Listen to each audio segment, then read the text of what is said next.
Okay, PS5 Slim, overheating issues. This is the first PS5 Slim that I had come in with overheating issues so far, which is very strange. So I think it's due to the liquid metal strictly, but we're gonna have to open it up and find out if that's the case.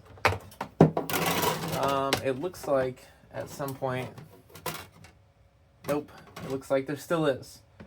Okay, so never mind. We have to close this back up and call the customer because there's live cockroaches inside of it, and that's why it's overheating.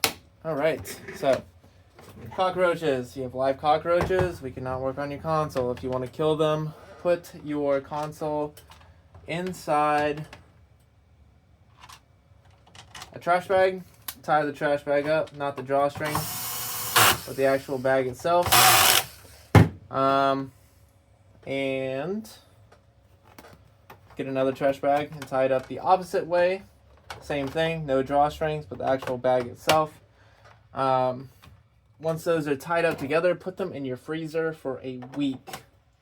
Once you do that, it will kill the cockroaches. Once you kill the cockroaches, the console can come back into us. But this one has live cockroaches in it. We cannot work on it. We can only work on dead cockroaches. And the reason for that is I'm very peculiar about my shop. And if one of those cockroaches get out, sometimes they're very, very small. And you can't see them. If they get out into your shop, it will infest your entire shop. And we cannot do that. So, yeah, if there's live cockroaches, the best thing to do is to double bag it, trash bag this way, trash bag this way, tie the actual bag itself, put it in your freezer, leave it for a week, and it should kill the cockroaches. Just like sprays or like cockroach killer and stuff like that usually doesn't work. So just a helpful tip there. We were supposed to fix this one, but obviously we can't now. We have to wait and tell the customer to do that, and then hopefully he'll bring it back in for us to do it. So thanks for watching.